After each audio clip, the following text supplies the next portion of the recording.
Hello students, today we are going to revise law of constant proportion. This law already we have seen, but still some students are having some doubts in this. So we will see this law and then we will also revise verification of law of constant proportion. So let us read the definition first. The proportion by weight of constituent elements in the various samples of a compound is fixed. Means ratio of elements in a compound is fixed. You know that we have seen in a compound ratio of element is fixed, that is 2:1. But in this case the ratio of their atomic masses or ratio of their weights will also be fixed. So if you take water from different areas, different countries, then you will get the same ratio of hydrogen to oxygen weight. So here let us see, one hydrogen is having atomic mass 1. So here 1 and there are 2 hydrogens, so 2 into 1, 2. Here 1 oxygen is there, so 1, and single oxygen is having atomic mass 16, so here 16. So here what is the ratio? 2:16 means 2 parts of hydrogen and 16 parts of oxygen. Now if you simplify this ratio again, so you can divide it by 2, you will get 1:8. Means if you take a 9 gram of H2O, so here 1 gram will be of hydrogen and 8 gram will be of oxygen. Means every sample of water in the world or in the universe will contain 1:8 proportion by weight of hydrogen and oxygen. In the same way, carbon dioxide, single carbon and 2 oxygens are there. So we are not seeing about the ratio of carbon and 2 oxygen. We are looking about the ratio of their atomic masses or ratio of their weights. So single carbon is having atomic mass 12 and oxygen is having atomic mass 16. So 16 into 2, 32. 16 into 2, 32. So here 12:32 is the bigger ratio, so we can simplify by dividing it by common factor. So 4 can divide both of them.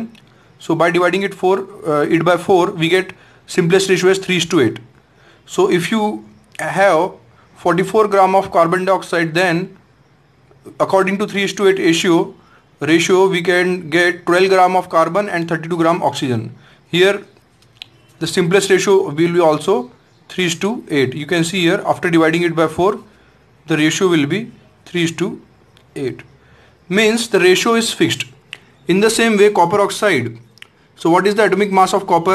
63.5. And what is atomic mass of oxygen? 16. So after simplification by dividing it by 16, you will get the ratio, simplest ratio as 3.968 raised to 1. So here this is nearly equal to 4:1. So if you have 5 gram of copper oxide, so there 4 gram will be copper and 1 gram will be oxygen. So in this way we understood that the ratio of mass of different elements or weight of different elements in a compound will be fixed. Means their proportion is fixed. So whatever the source of compound, so it means if this copper oxide is obtained from different sources, then also their ratio of atomic mass or ratio of their weights will be same. So let us verify this law of constant proportion.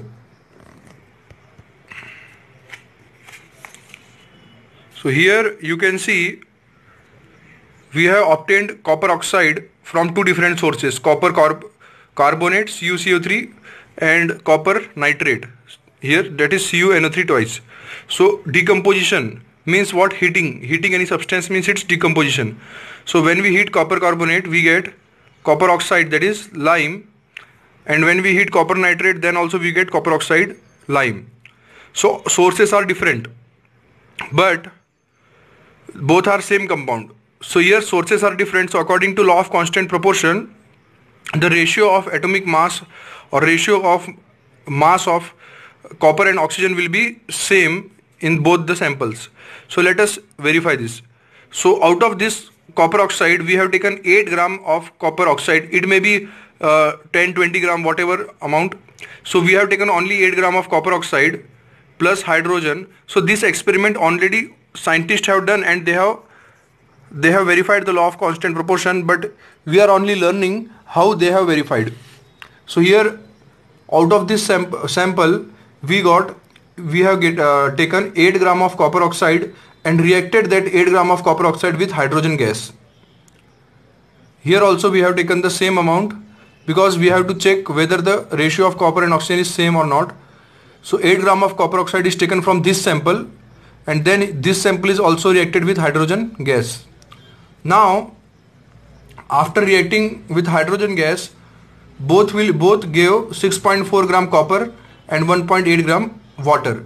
Here also they gave 6.4 gram copper and 1.8 gram hydrogen. So here we got the at mass of copper. So this is only about the mass of copper, but we also want mass of oxygen. But mass of oxygen is not given directly. Here 1.8 gram H2O is given. Here also 1.8 gram H2O is given. So how can we calculate how much out of this 1.8 gram, how much will be oxygen? So we know that in the previous examples we have seen, out of 9 gram of water, 1 gram will be hydrogen and 8 gram will be oxygen. So what will be about 1.8 gram of water? So see, if 9 gram of water contain 8 gram of oxygen, then 1.8 gram of water will contain how much oxygen? So let's take it as X. So here for calculating X, you can cross multiply. So here this multiply by this divided by this. So you get answer as 8 into 1.8 divided by 9. So you can get answer as 1.6 gram of oxygen. So now you get both weight. In this copper oxide you get the weight of copper 6.4 gram, here also 6.4 gram, and then you also got the weight of oxygen, that is 1.6 gram. So here 8 gram of copper oxide, therefore we have taken 8 gram of copper oxide. So therefore 8 gram of copper oxide will be equivalent to 6.4 gram of copper and 1.6 gram of oxygen. Okay, then we have to simplify it and see what is the ratio of this copper to oxygen. So for taking ratio, you have to simplify 6.4 is to 1.6. So you can write 6.4 as 64 by 10 and 1.6 can be written as 16 by 10. So multiply both sides by 10. So this 10 will get cancelled. Then 64 is to 16. So here simply 16 1 ja 16, 16 4 ja 64. Here divided by 16. So here 16 1 ja 16, 16 4 ja 64. So what is the ratio? 4 is to 1. So we have experimental ratio as 4 is to 1. So this ratio we got by doing this experiment. Scientists have already done this experiment and they got the ratio, and both the sample have given the same ratio. This copper oxide of copper nitrate also given the same ratio 4 is to 1, and this copper carbonate have also given the same ratio, that is 4 is to 1, because both have given 6.4 gram of copper and 1.6 gram of oxygen. Okay, now let us see the original ratio of copper oxide. So we have seen in the previous example, expected ratio of copper oxide is nothing but 3.968 is to 1, that is 4 is to 1. So here expected result is 4 is to 1 and our experimental result is also 4 is to 1. So therefore our law of constant proportion is verified. We have taken the different sources, copper carbonate and copper nitrate, but we got the same ratio of copper to oxygen. So it means that law of constant proportion is verified. I hope you have understood this. Thank you, students.